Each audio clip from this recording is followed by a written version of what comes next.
नमस्कार, स्वागत है आप सभी का वाईबीएन बिहार झारखंड में। मैं हूं आपके साथ मुदिता त्रिपाठी। क्या आप जानते हैं जो दवा आप अपनी या अपने अपनों की जान बचाने के लिए मेडिकल स्टोर से खरीद रहे हो वो असल में सरकारी अस्पताल की मुफ्त दवा हो सकती है। और उससे भी डरावनी बात, क्या वो दवा एक्सपायर हो चुकी है जिसे चालाकी से नया बना दिया गया है। राजधानी पटना के अगम कुआं इलाके में कैसे ही मौत के गोदाम का भंडाफोड़ हुआ है, जहां गरीबों के हक की दवाओं पर सरेआम डकैती डाली जा रही थी। 40 लाख रुपए की दवाएं, 38 कार्टन और एक ऐसा शातिराना नेटवर्क जो पिछले 2 सालों से आपकी जिंदगी के साथ खिलवाड़ कर रहा था। आखिर कौन है इस खेल का मास्टरमाइंड? कैसे सरकारी ठप्पे को हटाकर निजी कंपनियों का रैपर चढ़ाया जा रहा था? आज की इस विशेष रिपोर्ट में हम पटना के उस जहर के कारोबार का पर्दाफाश करेंगे जिसने पूरे स्वास्थ्य महकमे को हिला कर रख दिया। वीडियो को आखिर तक जरूर देखिएगा, क्योंकि जानकारी आपकी और आपके परिवार की जान बचा सकती है। दोस्तों, पटना के अगमकुआं थाना क्षेत्र के भागवत नगर स्थित जनता नगर में हड़कंप मच गया। औषधि नियंत्रण प्रशासन और पटना पुलिस की टीम ने जब एक गुप्त सूचना पर छापेमारी की तो उनके भी होश उड़ गए। एक गोदाम के अंदर 38 बड़े बड़े कार्टन मिले, जिनमें करीब 40 लाख रुपए की दवाएं और इंजेक्शन ठूस ठूस कर रखे गए थे। मौके से जयंत कुमार नाम के एक आरोपी को गिरफ्तार किया गया, लेकिन इस खेल का असली खिलाड़ी नीरज कुमार और उसके साथी कुंदन और मकान मालिक अजय कुमार फिलहाल फरार है। पुलिस ने केस दर्ज कर लिया है, लेकिन जो खुलासे हुए हैं वो रोंगटे खड़े करने वाले हैं। आखिर पुलिस को इस नरक के खेल की भनक कैसी लगी? बताया जा रहा है कि ड्रग विभाग को पिछले कुछ समय से पटना के कुछ छोटे मेडिकल स्टोर से दवाओं की क्वालिटी को लेकर शिकायतें मिल रही थी। जब विभाग ने गुपचुप तरीके से कुछ सैंपल्स की जांच कराई तो पता चला कि उन पर लगे बैच नंबर और कंपनियों के नाम में भारी अंतर है। इसके बाद तो औषधि नियंत्रण प्रशासन और पटना पुलिस ने एक जाल बिछाया।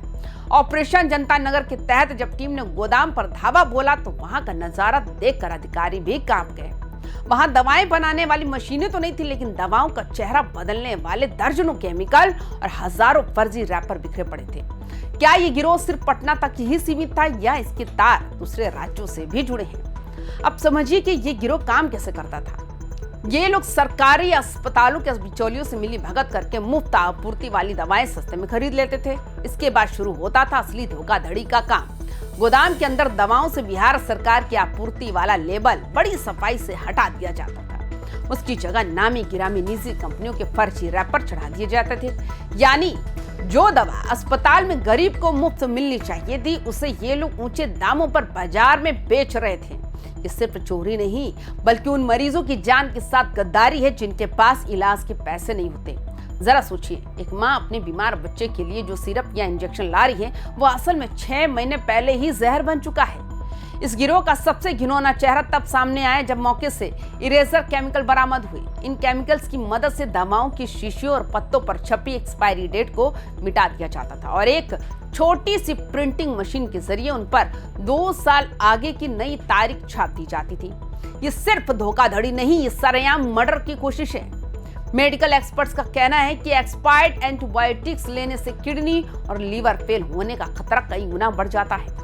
पटना पुलिस अब उन बिचौलियों की तलाश कर रही है जो अस्पतालों के स्टोर रूम से इन एक्सपायर्ड दवाओं को बाहर निकालते थे। इस गिरोह की दरिंदगी यहीं खत्म नहीं होती। जांच में पता चला है कि ये लोग एक्सपायर हो चुके दवाओं की तारीख यानी कि एक्सपायरी डेट बदलकर उन्हें बाजार में खपा रहे थे।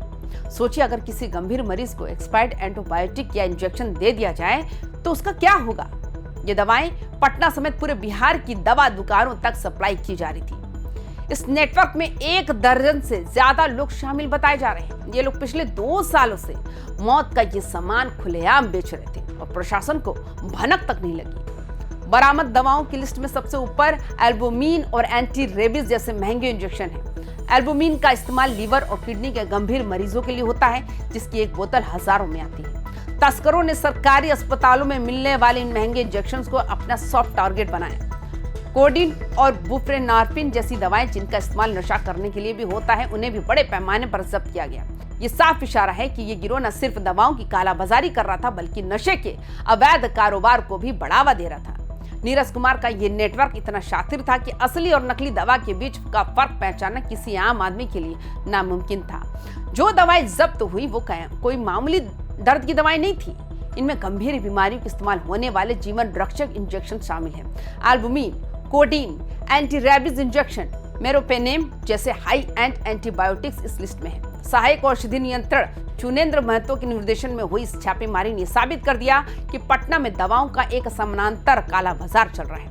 ड्रग इंस्पेक्टर जितेंद्र कुमार और अंसारी की टीम अब उन दुकानों की लिस्ट तैयार कर रही है जहां ये फर्जी दवाएं सप्लाई की गई थी। क्या आपका मेडिकल स्टोर वाला भी इस पाप का हिस्सा है? 2 सालों से चल रहे इस खेल ने कई सवाल खड़े कर दिए। आखिर अस्पतालों में इतनी भारी मात्रा में दवाएं बाहर कैसे आ रही थी? कौन से वो कर्मचारी है जो चंद रुपयों के लिए दवाओं की हेराफेरी कर रहे थे?